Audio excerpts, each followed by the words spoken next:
Very good afternoon to all of you. Welcome to Pahuja Law Academy.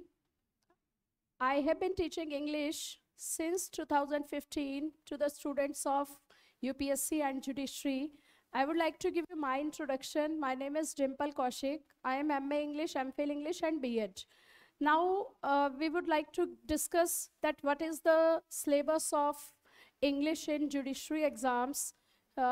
Those who know me, they already know that I pay much attention on writing rather than reading the things, because only the writing can make you perfect while you are preparing for competitive exams like judiciary, because in judiciary writing plays a very important role.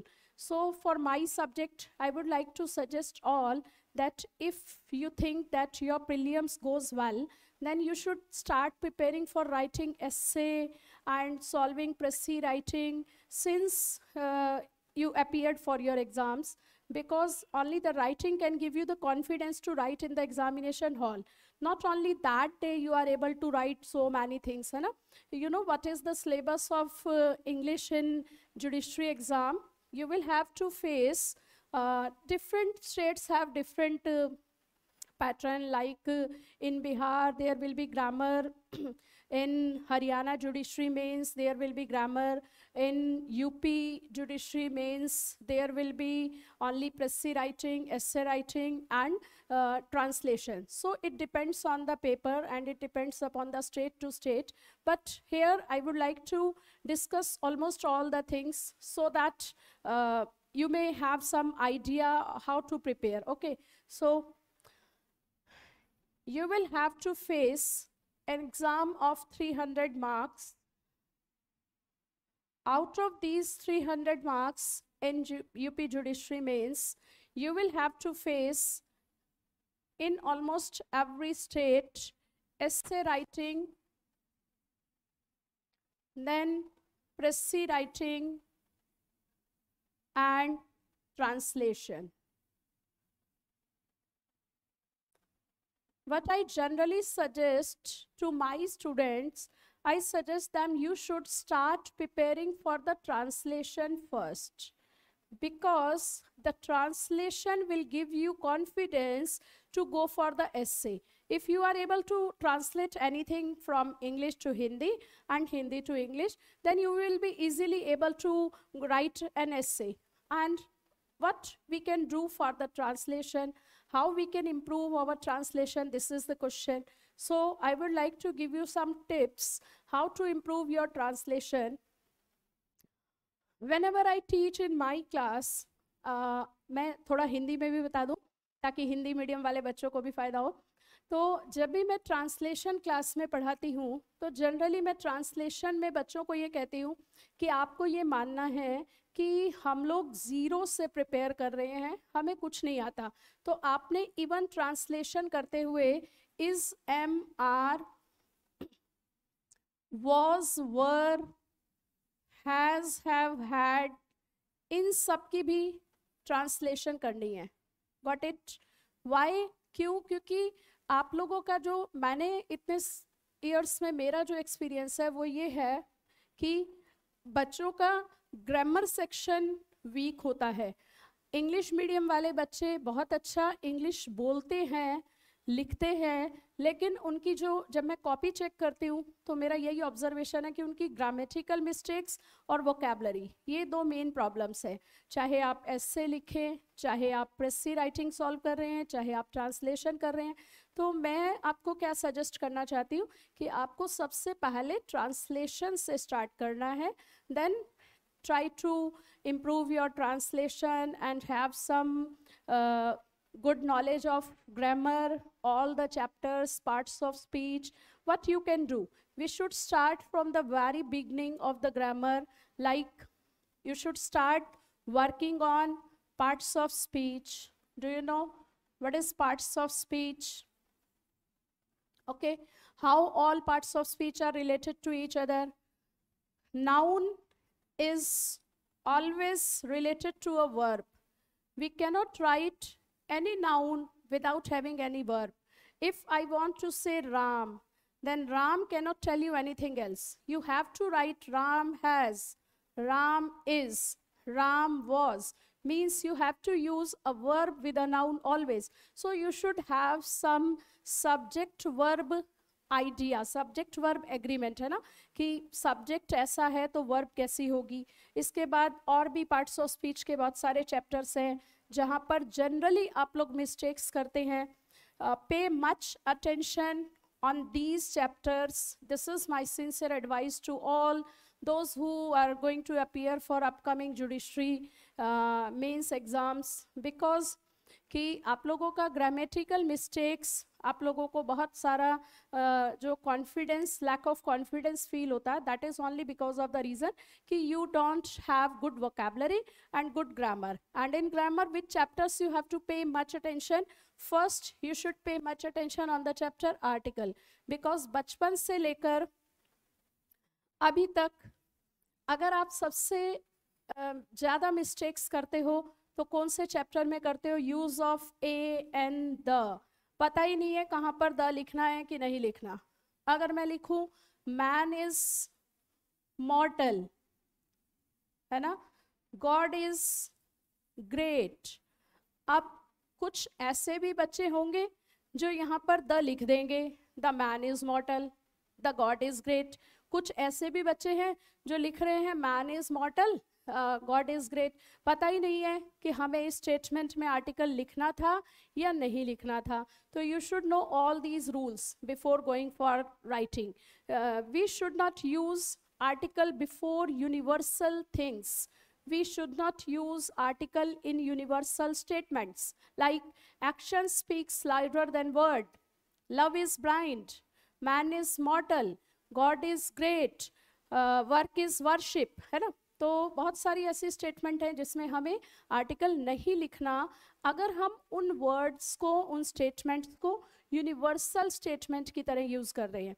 लेकिन अगर same statement मुझे किसी personal quality के लिए लिखनी हो, जैसे मैं कहूँ the man who met me there, the man who met me there, वो आदमी जो मुझे वहाँ मिला. अब ये मैन कौन है?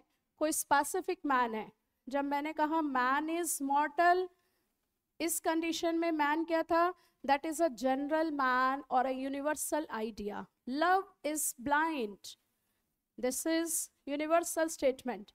And we are using the same word, the love of Radha and Krishna.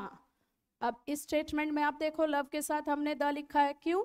क्योंकि यहाँ पर ये किसी स्पेसिफिक लव की बात कर रहा है, किसी स्पेसिफिक पर्सन की बात कर रहा है. तो ऐसे बहुत सारे रूल्स हैं, है ना, जो अननोइंगली आप लोगों को पता ही नहीं होते और आप लिख रहे हैं. तो उन सब चीज़ों को थोड़ा सा ध्यान में रखना है. हम बात कर रहे थे कौन से चैप्टर्स हैं जिनके लिए आपकी बहुत अच्छी कमांड होनी चाहिए, ताकि आप लोग जब ट्रांसलेशन कर रहे हैं, प्रेसी लिख रहे हैं, एस्से राइटिंग लिख रहे हैं तो गलती ना करें. ठीक है, जैसे मैं एक सिंपल सी स्टेटमेंट लिख रही हूँ, यदि वर्षा होगी तो मैं वहाँ, यदि वर्षा होगी तब मैं वहाँ नहीं जाऊंगा. दिखने के लिए तो ये दोनों स्टेटमेंट कैसी हैं? फ्यूचर की स्टेटमेंट है. यदि वर्षा होगी तब मैं वहाँ नहीं जाऊंगा. अब अगर आपको कंडीशनल चैप्टर पता है तब तो आप लोग इसको कैसे लिखोगे? कंडीशनल को फॉलो करोगे. और कंडीशनल नहीं पता तो कुछ बच्चे इसको कैसे लिखेंगे?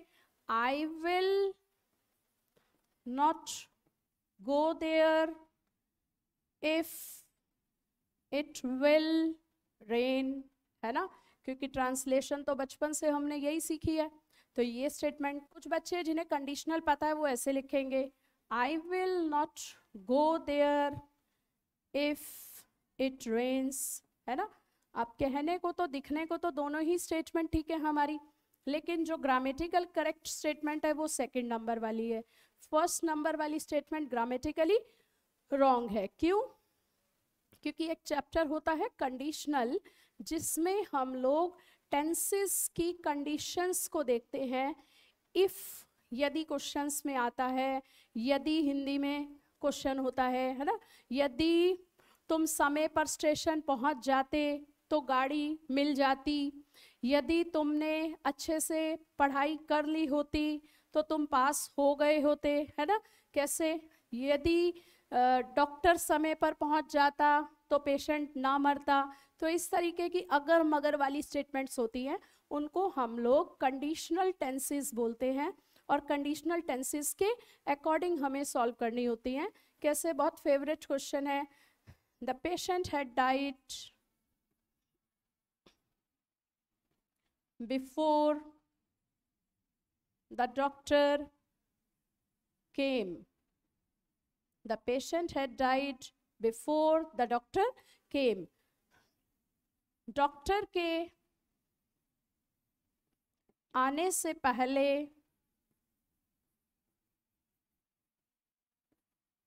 रोगी मर चुका था। ठीक है, तो इस तरीके की स्टेटमेंट्स होती हैं जिसमें हमें टेंसेस की कॉम्बिनेशंस बनानी होती है।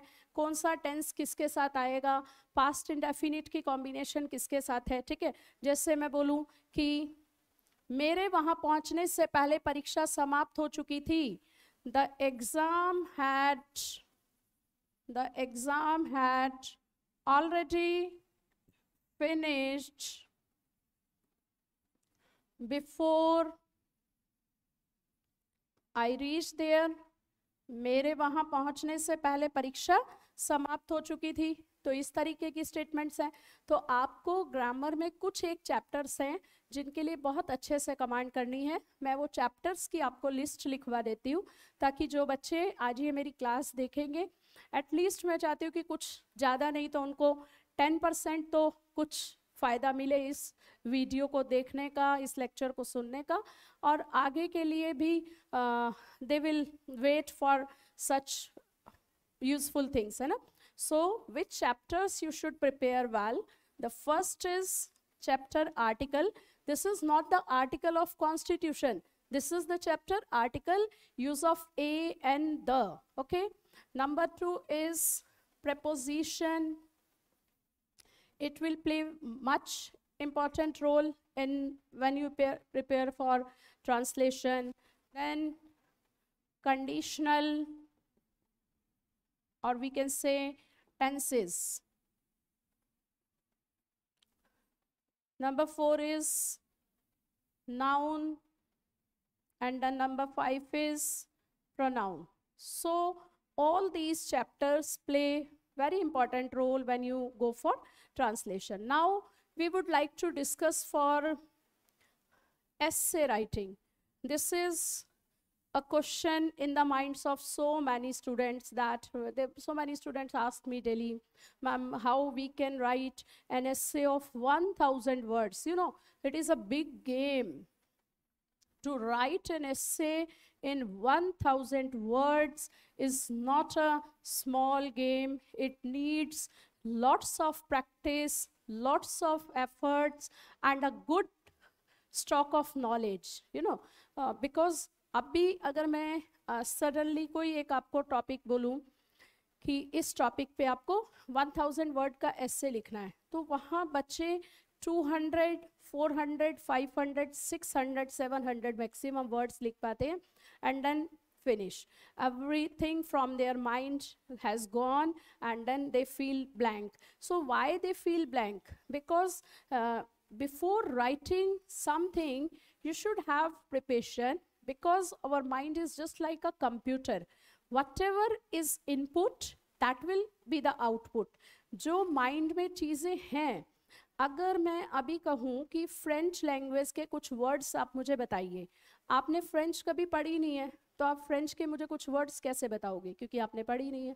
तो इसी तरीके से जिन बच्चों ने, जिनकी अच्छी हैबिट नहीं होती है इंग्लिश पढ़ने की, जिनका रीडिंग स्किल अच्छा नहीं है, उनका राइटिंग स्किल कभी अच्छा नहीं हो सकता। ये बात आप मेरे से लिखवा कर ले लो। जिनका रीडिंग स्किल अच्छा होता है, इंग्लिश मीडियम वाले बच्चे हैं, मैक्सिमम इंग्लिश में चीज़ें पढ़ते हैं, तो उनका राइटिंग स्किल भी ऑटोमेटिकली अच्छा होता है. तो मीन्स टू से पे much attention on reading magazines, current affair magazines, reading newspaper, so that will give you some ideas and some vocabulary how to write. What you can do to improve your essay writing skills, what is my personal suggestion to all the students, I always suggest them that you should try to write the things. In the beginning you should write an essay in 300 words, okay? Then after a week you should start writing an essay in 400 words, then start writing an essay in 500 words. So after 1 month you will realize that you are able to write an essay in 500 words. फिर उसके बाद धीरे धीरे आपको topic select करने हैं. पहले हमें किन टॉपिक्स पे बच्चों लिखना है, ये मेन बात होती है. जिस टॉपिक में आपको इंटरेस्ट नहीं है उस टॉपिक पे ऐसे आप कभी लिख ही नहीं सकते, क्योंकि आपके माइंड में आइडियाज़ ही वही जनरेट होते हैं जिन टॉपिक्स में आपका इंटरेस्ट होता है. मान लीजिए कोई बच्चा है, उसको स्पोर्ट्स की न्यूज़ बिल्कुल अच्छी नहीं लगती. अब उसको अगर ऐसे लिखने के लिए दे दिया जाए स्पोर्ट्स से रिलेटेड कोई ऐसे, तो बहुत कम चांसेस है कि वो बहुत अच्छा लिखेगा, क्योंकि उसका इंटरेस्ट नहीं था. तो सबसे पहले बिगनिंग में आपको कौन से ऐसे लिखने हैं जो हम कभी स्कूल कॉलेज में लिखते थे, ठीक है, या स्कूल में हमने सुने हुए हैं, पढ़े हुए हैं, उनके ऊपर स्टार्ट करना है. स्टार्टिंग में हमें खुद को कॉन्फिडेंट बनाना है, खुद को कॉन्फिडेंस में लाना है कि yes I can write. The person who thinks that yes I can do, he will definitely do. जिसके मन में ये दृढ़ संकल्प है कि मैं कुछ भी कर सकता हूँ, then only he can do. तो सबसे पहले छोटे छोटे ऐसे लिखने स्टार्ट करने हैं, कोई आसान से टॉपिक्स ढूंढने हैं, फिर धीरे धीरे अपने आप को इम्प्रूव करना है, ठीक है. तो अब बात करते हैं कि ऐसे की चॉइस क्या होनी चाहिए, है ना. क्यों? क्योंकि आपको पता है कि आपका जो पेपर आता है उसमें you have been given 4 to 5 essay, आपको ऑप्शंस दिए होते हैं, ठीक है. 1 essay is directly based to your law background. एक essay तो वो होगा जो आपकी लॉ बैकग्राउंड से रिलेटेड होगा, ठीक है. तो वो essay कोशिश करनी है कि हमें अवॉइड करना है. क्यों अवॉइड करना है? क्योंकि they already know that you have good command over your law background subjects. So what they want to check? They want to check your IQ, they want to check your knowledge, they want to check your writing skill, they want to know that you can write on anything else in this whole world. ठीक है. तो वो कैसे check होगा? आपने तो रटा रटाया जो लॉ बैकग्राउंड का टॉपिक था, है ना, कैपिटल पनिशमेंट का टॉपिक अगर आ गया तो आपने क्या किया, फटाफट से स्टार्ट कर दिया लिखना, क्योंकि आपके माइंड में पहले से ही लॉ बैकग्राउंड सब्जेक्ट से रिलेटेड चीज़ें होती हैं. तो अवॉइड, मैं तो हमेशा यही सजेस्ट करती हूँ कि या तो आप बहुत अच्छा लिख सकते हैं, कुछ डिफरेंट लिख सकते हैं, तब आप उस टॉपिक को चूज़ करिए. Otherwise try to choose the topic that is other than your law background subject. Okay, so I hope कि आज की क्लास में आपको कुछ सीखने को मिला होगा, कुछ अच्छा सीखा होगा आप लोगों ने. So God bless you all. May God helps you to achieve your aim in your life. Okay, so we will meet again. Thank you.